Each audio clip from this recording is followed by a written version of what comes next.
tal? ¿Cómo estamos? Bienvenidas, bienvenidos. Mi nombre es Marquitos, esto es Codiguito y vamos a continuar con la lectura de nuestro libro. Espero que estéis todas y todos bien, ¿eh? Yo me encuentro perfectamente. Vamos a seguir con el capítulo número 6 para terminar la visión el resumen, la visión general que estamos viendo sobre los paradigmas de programación. Vimos los dos primeros. En el último vídeo vimos el de programación orientada a objetos, ¿no? Que vimos que fue un poquito espesito, ¿verdad? Pero bueno, vamos a terminar este y os prometo ya que para partir de lo siguiente ya empiezan los principios Solid y, en fin, empiezan ya cositas que creo que van a ser de más interés, ¿verdad? Venga, vamos con el de programación funcional, que de cada capítulo siempre sacamos alguna lección. Venga. En muchos sentidos, los conceptos de la programación funcional son anteriores a la propia programación. Este paradigma se basa con solidez en el cálculo lambda inventado por Alonzo Church en la década de 1930.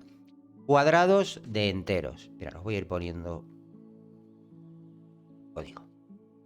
Para explicar lo que es la programación funcional, lo mejor es examinar algunos ejemplos. Estudiemos un problema sencillo: imprimir los cuadrados de los primeros 25 números enteros. En un lenguaje como Java podríamos escribir lo siguiente. En un lenguaje como Clojure, que se deriva de libs y es funcional, podríamos implementar el mismo programa del siguiente modo. Si no conoce libs, esto le resultará un poco extraño, de modo que vamos a darle otra forma añadiendo algunos comentarios. De aquí primero imprime, primero 25, el cuadrado, enteros. Vale, yo me sigo enterando igual de nada, ¿eh? Debe aclararse que print 1n, take, map y range son funciones. En libs se invoca una función colocándola entre paréntesis. Por ejemplo, paréntesis range invoca la función range. La expresión paréntesis fn es una función anónima que invoca la función de multiplicación pasando su argumento de entrada dos veces. En otras palabras, computa el cuadrado de su entrada. Observándolo de nuevo, lo mejor es comenzar con la invocación de función más recóndita. La función range devuelve una lista infinita de números enteros que empiezan por 0. Esta lista se pasa en la función map, que invoca la función anónima de hacer cuadrados en cada elemento, generando una nueva lista infinita con todos los cuadrados. La tercera ejecución es: la lista de cuadrados se pasa a la función take, que devuelve una nueva lista con los primeros 25. La función print 1n imprime la entrada, que es una lista con los primeros 25 cuadrados enteros, ¿no? Leyendo de abajo arriba el código. Vale. Si le aterroriza el concepto de las listas infinitas, no se preocupe. En realidad, solo se crean los primeros 25 elementos de esas listas infinitas. Esto es debido a que ningún elemento de una lista infinita se evalúa hasta que se accede a él. Si todo esto le parece confuso, puede anticipar unas maravillosas horas aprendiendo sobre Clojure y la programación funcional. No es mi objetivo enseñarle aquí esos temas. Mi objetivo es señalar algo muy importante sobre la diferencia entre los programas Clojure y Java. El programa Java utiliza una variable mutable, ¿vale? Ahí es donde viene la historia. Una variable que cambia de estado durante la ejecución del programa, ¿no? En Java podemos reasignar un valor a una variable. Esa variable es i, la variable de control de bucle. Esta variable no existe en el programa de Clojure. Como vemos aquí, no existe. El de Java sí, y la reasignamos. Por a 0, 1, 2, ¿no? Vale. El programa Java utiliza una variable mutante. En Clojure las variables como x son inicializadas, pero nunca modificadas. No vemos ninguna asignación aquí. Esto nos lleva a una afirmación sorprendente. Las variables en los lenguajes funcionales no varían, son inmutables. ¿Vale? Inmutabilidad y arquitectura. ¿Por qué es importante este punto como consideración arquitectónica? ¿Por qué debe un arquitecto atender a la mutabilidad de las variables? Es algo muy importante. La respuesta es absolutamente sencilla. Todas las condiciones de clase, las condiciones de bloqueo y los problemas de actualización simultánea se deben a variables mutables. No puede tener una condición de clase o un problema de actualización simultánea si nunca se ha actualizado una variable. No puede tener bloqueos sin bloqueos mutables. En otras palabras, todos los problemas a los que nos enfrentamos en las aplicaciones simultáneas, todos los problemas a los que nos enfrentamos en aplicaciones y que requieren varios procesos y varios procesadores, no pueden suceder si no hay variables mutables. Algo que no ocurre, ¿no?, como estamos viendo en este tipo de programación. Como arquitecto, debe interesarse por los temas relacionados con la concurrencia. Debe asegurarse de que los sistemas que diseña sean sólidos en presencia de múltiples procesos y procesadores. La pregunta que debe hacerse entonces es si la inmutabilidad es factible, ¿no? Vale. La respuesta a esa pregunta es afirmativa. Si tiene almacenamiento infinito y velocidad de procesador infinita. Vamos. Si carece de estos recursos infinitos, la respuesta tiene más matices. Sí, la inmutabilidad puede ser factible si se hacen confesiones. Veamos algunas de esas confesiones. Vale. Segregación de la mutabilidad. Aquí lo tenemos. Una de las confesiones más habituales en relación con la inmutabilidad es separar la aplicación o los servicios de la aplicación en componentes mutables e inmutables. Los componentes inmutables realizan sus tareas de un modo puramente funcional, sin utilizar variables mutables. Los componentes inmutables se comunican con uno o varios componentes que no son puramente funcionales y permiten que el estado de las variables sea mutado, ¿no?, como vemos en la figura 6.1.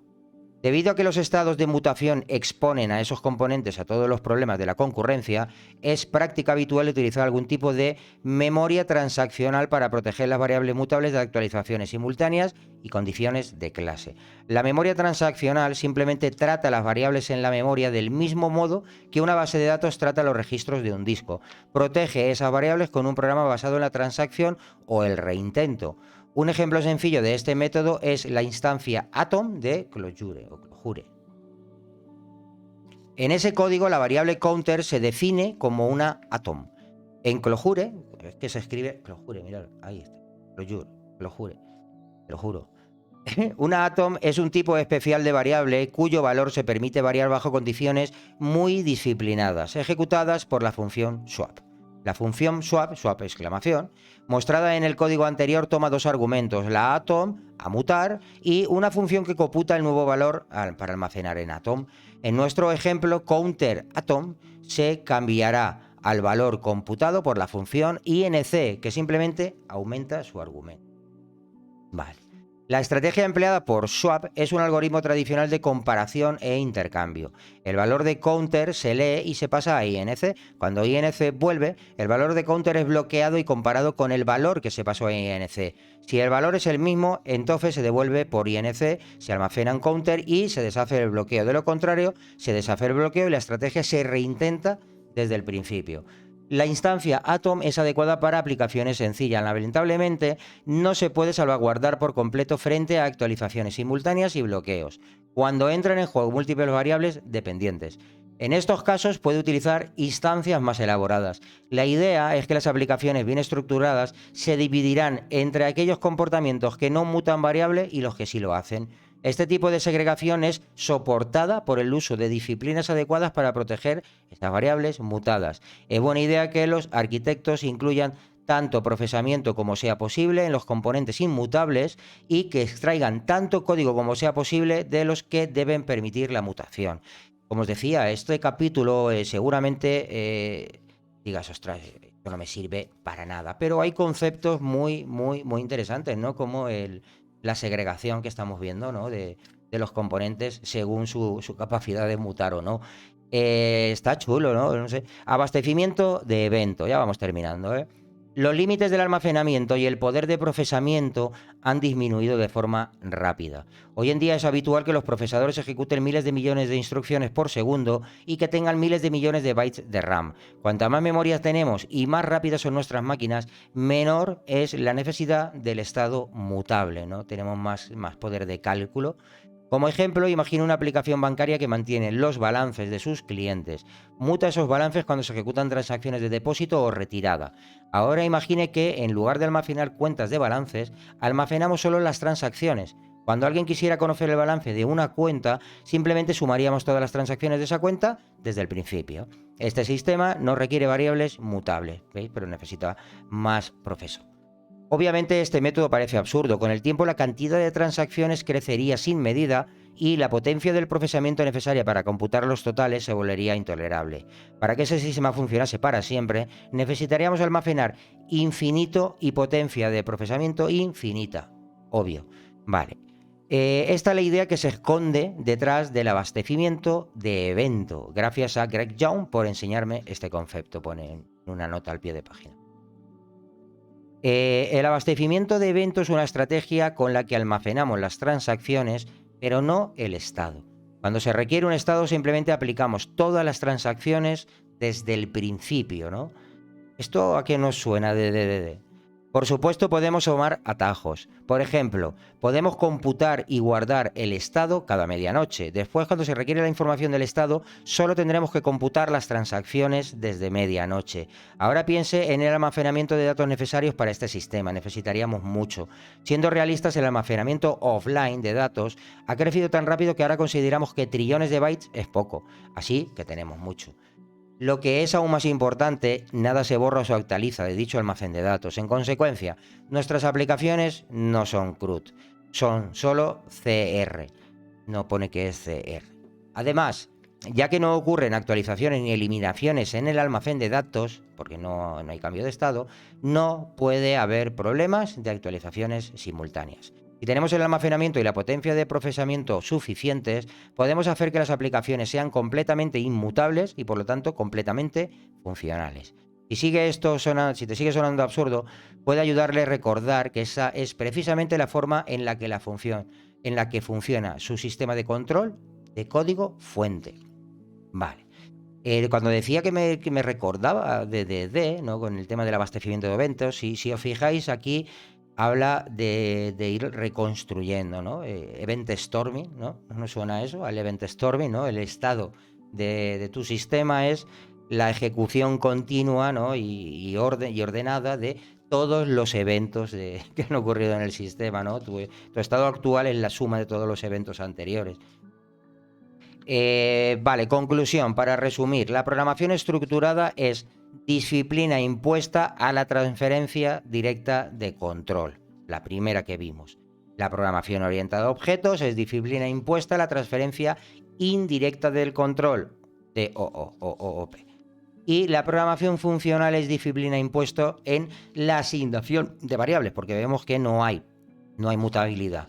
Cada uno de estos tres paradigmas nos ha quitado algo. Cuando uno restringe algún aspecto de la forma que escribimos el código, nos está restringiendo algo. Cada uno de estos paradigmas lo hace. Ninguno de ellos ha aportado algo a nuestra potencia o capacidad. Lo que hemos aprendido durante el último medio siglo es lo que no hay que hacer. De hecho, aún seguimos haciéndolo. Conscientes de esto, debemos enfrentarnos a un hecho molesto. El software no es una tecnología que avance con rapidez. Podrán avanzar las máquinas, pero no la forma en la que hacemos el software. Las reglas de software son las mismas hoy en día que en 1946, cuando Alan Turing escribió el primer código que se ejecutaba en un ordenador electrónico. Las herramientas han cambiado y el hardware ha cambiado, pero la esencia del software permanece igual. De hecho, fijaros lo que hemos leído hasta ahora, que el paradigma más usado ahora, ¿no? El paradigma de programación orientado a objetos, de hecho fue el último en concluirse. Vale. El software, el material del que están hechos los programas informáticos, está compuesto de secuencia, selección, repetición e indirección. No hay nada más.